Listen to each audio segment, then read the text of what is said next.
Na semana 3 do PET 3, nós vamos estudar os divisores de um número, os múltiplos, os números primos e compostos e o fluxograma. Então, primeiro a gente vai entender alguns conceitos. Múltiplos e divisores de um número natural. O que é múltiplo? Múltiplo é o produto desse número por um número natural. Por exemplo, os números naturais a gente sabe que são todos os números que a gente usa para contar. Eles começam a partir do zero. Então, 0, 1, 2, 3, 4, 5, 6 e ele é infinito. Então, se eu quiser saber os múltiplos de 3, basta eu pegar o 3 e multiplicar por essa sequência de números naturais, começando do zero. Então, 3 vezes 0, 0, 3 vezes 1, 3, 3 vezes 2, 6, 3 vezes 3, 9, 3 vezes 4, 12.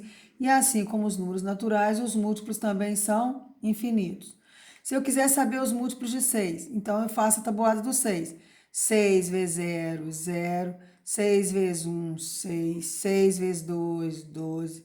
6 vezes 3, 18. 6 vezes 4, 24. E infinitamente.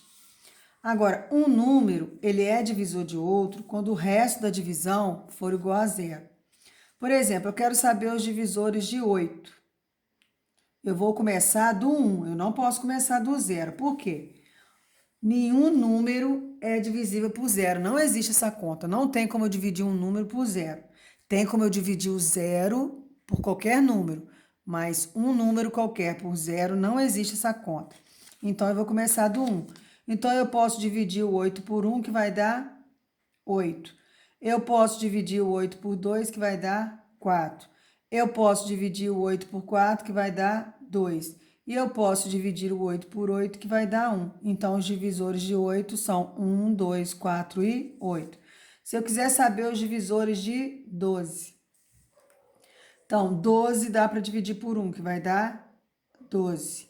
12 dividido por 2 dá exata, que vai dar 6. 12 dividido por 3 é exata, que vai dar 4. 12 dividido por 4 também vai dar exata, que vai dar 3. Agora, 12 não tem na tabuada do 5.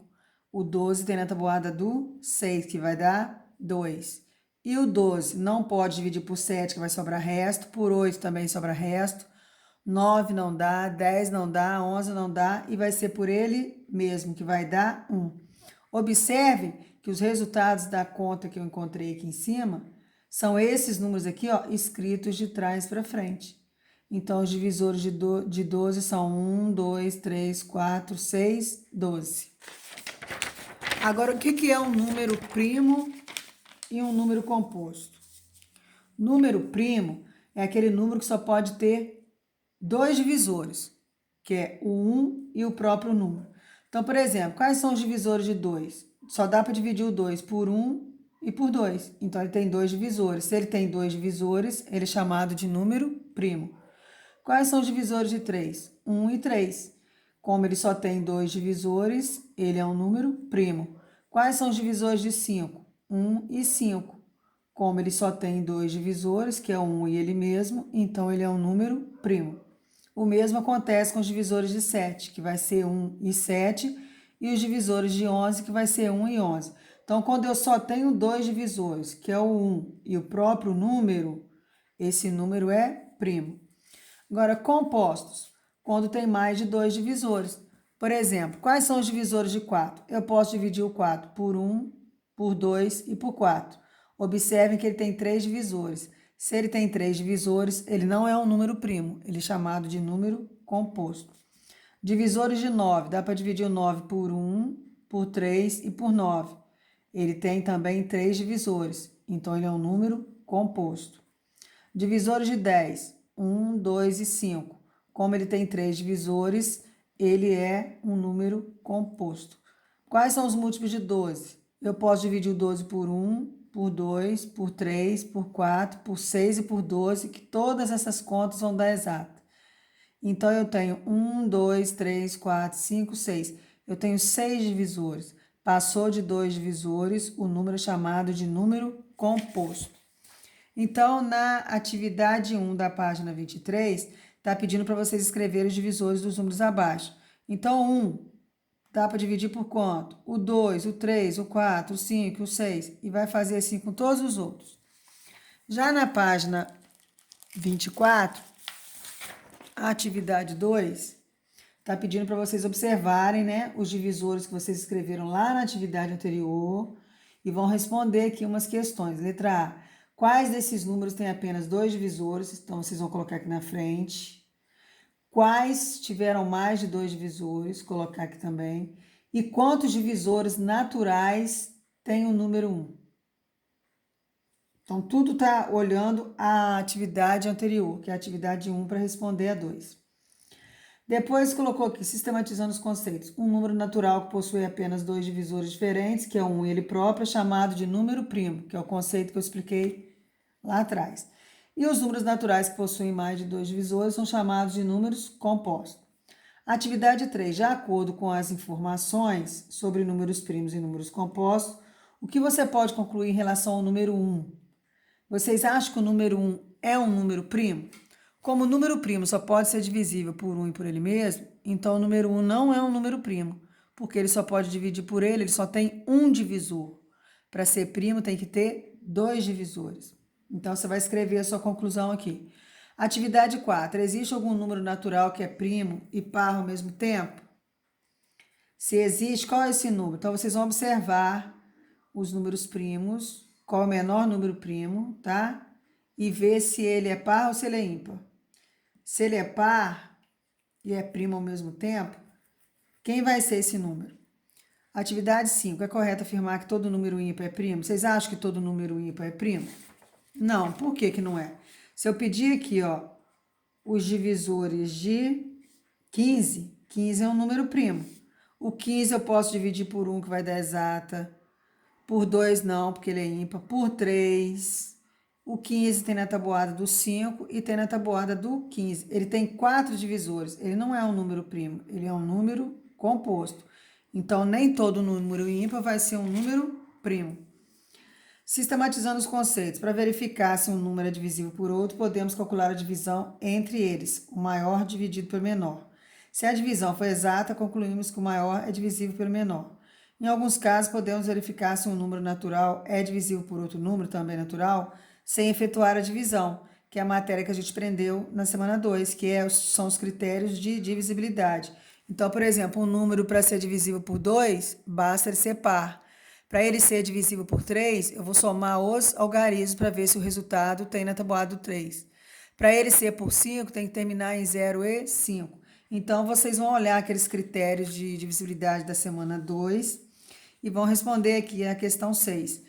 Sendo esses números aqui 10, 12, 14, 16, 18 e 20 divisíveis por 2. Pense em outros múltiplos de 2 e responda. Então, esses números aqui, todos são divisíveis por 2. Agora, está pedindo para vocês pensarem em outros números. Por exemplo, se eu pensar no número 68, só de olhar assim, sem dividir, fazer a conta de divisão, vocês acham que 68 é divisível por 2? Sim. Por que ele é divisível por 2? Porque ele termina em 8. E 8 é um número par. Então, para ser divisível por 2, basta olhar o número que está na casa das unidades. Se ele for par, significa que esse número é divisível por 2.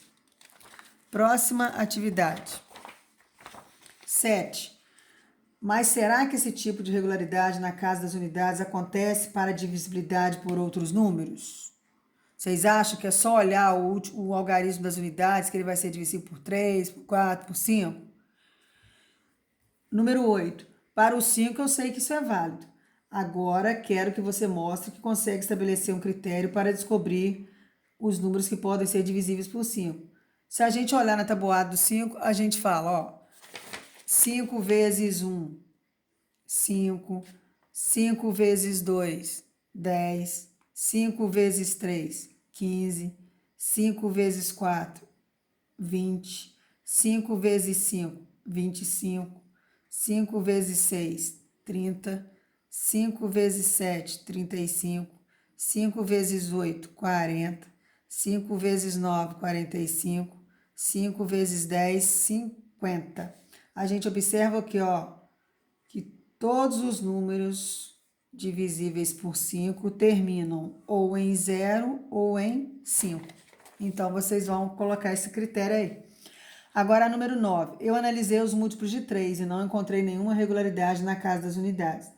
Mas vejo que eu observei os números 30, 33 e 36. No caso do 30, se eu somar 3 mais 0, dá 3, que é divisível por 3.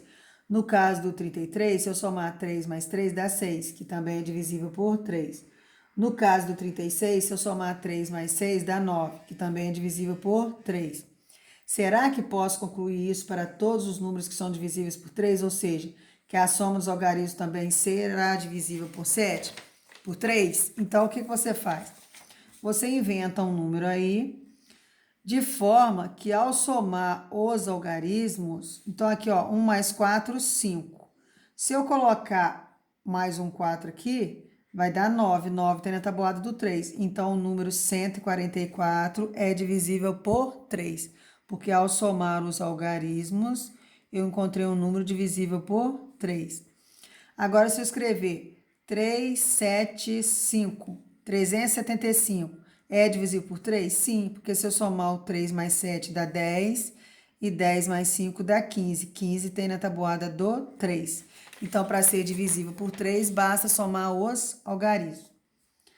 Agora aqui, 10. Você consegue explicar passo a passo como fazer para decidir se um número é divisível por 3? Foi o que eu falei aí. Basta somar os algarismos. Se der um número que tem na tabuada do 3, esse número será divisível por 3. E por 2? Quando o número for par, então eu vou olhar o algarismo das unidades. E por 5? Quando terminar em 0 ou 5. Agora a gente vai falar do fluxograma. Em linguagem de programação, usamos esquemas que chamamos de fluxogramas para indicar passo a passo quais são as ações que temos de ter para realizar uma operação. Por exemplo, para saber se um número é divisível por 3, podemos dizer que os passos são somar os algarismos do número, ver se a soma dos algarismos está entre 0 e 9. Se a resposta for não, somar os algarismos de novo até que a resposta seja sim. Se o resultado da soma for 3, 6 ou 9, o número é múltiplo de 3. Se o resultado da soma for outro, o número não é múltiplo de 3. Então, veja o exemplo a seguir. Aí foi dado um fluxograma, que escolher um número, somar os algarismos do número. Depois, a soma é um número entre 0 e 9. Se for sim, a soma é 3, 6 ou 9. Sim, então o número é divisível por 3. Se for não, o número não é divisível por 3. Então, aqui foi dado o fluxograma de forma que você vai seguindo as setinhas, né? São colocados dentro de figuras, quadrados, retângulos, losangos. E aí vocês vão acompanhando a setinha, que são os comandos, que é o passo a passo da atividade. Então, tá pedindo aí para vocês seguirem as setas, que é possível saber o que fazer para decidir se um número é ou não múltiplo de 3. Os balões ovais servem para as informações de entrada e saída. Já os retângulos são ações necessárias e os losangos são perguntas. Então, agora é com você. Você vai construir um fluxograma capaz de concluir se um número é divisível por 6. Lembrando que um número, para ser divisível por 6, ele tem que ser por 2 e 3 ao mesmo tempo. Então, ele vai ter que ser um número par. E ao somar os algarismos desse número, ele terá que ter o resultado na tabuada do 3. Então, vê se vocês conseguem. Boa sorte nas atividades e qualquer dúvida é só perguntar.